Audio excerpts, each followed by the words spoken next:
парламенттин депутаттарын жалпы ою мен элге кайрылып кетейин. Биздин ой, парламенттин депутаттары, сиздер ишенип шайлаган 120 депутаттын ою, же бул жерде отурган 6 фракция, 6 партиянын ою бүгүнкү күндө кыргыз мамлекетине таза кызмат кылып, кыргыз мамлекетин өнүккөн өлкөгө кошуу аракетинде күрөшүп келдик. Ошого жараша биз өкмөт сунуштаган, биздин билимдүү, илимдүү депутаттар сунуштаган мыйзамдарды кабыл алып, анын иштешине көзөмөл кылып келдик. Муну эч ким талаша албайт. Эч ким талаша албайт. Биздин бүгүнкү күндө парламенттин аракети ушундай. Биз анын ичинде ар кандай саясий чечимдерди кабыл алдык. Ар кандай саясий токтомдорду кабыл алып, мамлекетте кыянаттык кылып, мамлекеттин казынасына кыянаттык кылган чиновниктердин ордун көрсөттүк. Ордун көрсөттүк. Муну эл билет. Бүгүнкү күндө билинбесе, муну тарых 10 жылдан кийин, 20 жылдан кийин балким ушу залда отурган депутаттар ушу трибунадан айтып чыгат. Мамлекеттин 6 сазывдагы депутаттарын кылган иши ушундай болгон. Ушундай шактарга барып, ушундай токтомдорду кабыл алган деген ой пикирлерин айтат. Мен буга терең ишенемин. Анткени биз тарыхта болуп көрбөгөн, кыргыз мамлекетинин парламентине болуп көрбөгөн кадамдарга бардык. Мен муну 2 ай мурун токтолуп, ошол убактагы экс-президентке Алмаз Шаршеновичке кайрылуу жасаганмын. Эмне себептен бизди чимкирик деп атаганына мен жооп бергенмин. Бирок турмушка байланыштуу балким экс-президентибиз Атамбаев түшүнбөсө керек. Мен токтолуп кетейин анда. Биз кандай кадамдарга барганбыз? Ооба, биз тийиштүү кредиттерди, гранттарды мамлекет үчүн иштейт дегенде, өкмөт алып келгенде бул жерден колдоп беребиз. Колдоп беребиз. Анткени бардыгыбыздын тилегибиз, жүрөгүбүздөгү оюбуз мамлекет өнүксүн деген ой менен. Ал бирок анын иштелишине, анын жээлишине биздин кандай тиешебиз бар? Аны аткаруу бийлиги, ошол убакта контроль кылган адамдардын жүзү бүгүн билинбедиби? Биз ошону ачпадыкпы, урматтуу депутаттар? Биз саясий чечим кабыл алып туруп, тийиштүү мамлекеттик органдарга көрсөтпөдүкпү? Ошонун чечимдин негизинде канча деген экс айтып кетейин, премьер-министрлер камалбадыбы? Бүгүн сот иши жүрүп жатат. Канча деген министрлер бүгүнкү күндө суракка алынып атат. Эмне үчүн биз элдин алдында жаман болушубуз керек? Эмне үчүн биз элдин алдында чимкирик болушубуз керек? А эмне үчүн ошол кишилерге болушкан киши бүгүнкү күндө анда эмне мамлекеттин элдин алдында батыр болуш керекпи?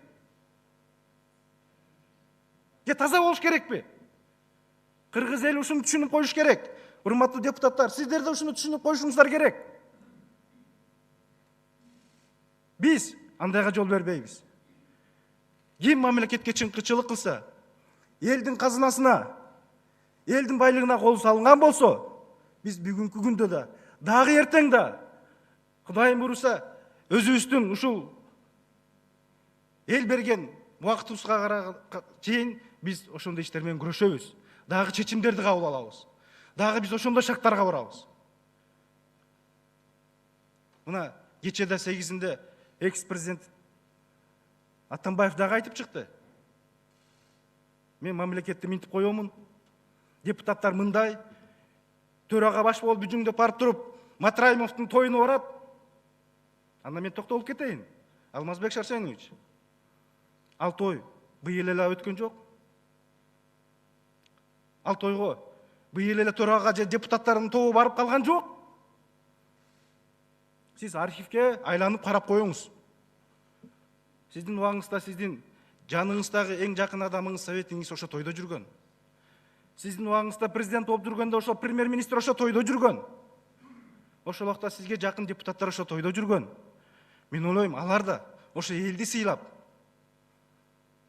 ошо элге кызмат кылган үй бүлөнү сыйлап, ошо тойдон жакшы сөздөрүн айтты. Мен ага эч кандай комментарий бере албаймын. Бүгүн биз барып койсок, чимкирик депутаттар бөжөңдөп төрага жүрөт дейт. Ошо Кара Суу элинин артынан, ошо Матраимовдордун атынан сиз партияңыз үчүн 40 миңдеген, 50 миңдеген добуш албадыңызбы? 100 миңдеген добуш албадыңызбы убагында партияңызга? Өзүңүздүн президенттик шайлоого добуш албадыңызбы? Анда кана ал чындык? Эмне үчүн аны айткан жоксуз анда Алмазбек Шаршенович? А бүгүн эмнени айтып жатасыз? Эмне менен күрөшүп атасыз? Сиздин күрөшүңүздү бизге мындай купуя болуп атат. Ачыгын айтып чыгыңыз. А эгерде сиздин жаныңызда адамдардын бүгүнкү күндөгү соттогу ишин аны мыйзам аныктасын. Сот аныктасын анын кандай тиешеси бар, тиешеси жок ал кишилердин. А сиз бүгүнкү күндө чыгып алар үчүн мен жаным берем дейсиз. Убага келет. Сот алдында бардыгы жоопкерчилигин тартып жанын берет чыгар. Дагы урматтуу депутаттар, балким ушу палатадан ар кандай мыйзамдар кабыл алынды. Социалдык тармакта мына 26 жылдан бери чечилбей келген социалдык тармакка депутаттардын тобу менен алынып чыккан мыйзам кабыл алынып, бүгүнкү күндө биздин жаңы төрөлгөн балдар сүйүнчү пул алып жатат. Ошол мүмкүнчүлүк чектелген балдардын ата энеси бүгүнкү күндө статусун алып, ай сайын айлык алып жатат. Жаңы кодексти биз ишке киргиздик. Убагында кириш керек эле. Коркуп киргизе албай койгон мүмкүнчүлүктөр болгон болуш керек. Бирок биз коркпой туруп ошо мыйзамды кабыл алып бердик. Ошонун күчүнө киргизип иштешине көзөмөл кылып бердик. Бул тарыхта кала турган күндөр. А эң негизгиси балким Алмаз Шаршеновичке катуу тийген урматтуу депутаттар, биз коркпой, үрүкпөй туруп эң негизги мыйзам кабыл алып бердик. Бул президенттердин, экс-президенттердин конституциялык мыйзамын карап, өзгөртүү киргизип, аларга айттык. Эгерде силер 6 жыл бийликте турганда мамлекетти узурпация кылып, каалаган оюңарды, ишиңерди жасай турган болсоңор, да, балким 6 жыл тайраңда бийлет чыгарсыңар. Бирок 6 жылдан кийин элдик депутаттар, элдик саясатчылар чыгып, ошо кетирген кемчилигин алып чыгып, сени жазага тартат деген мыйзамды алып бербедикпи?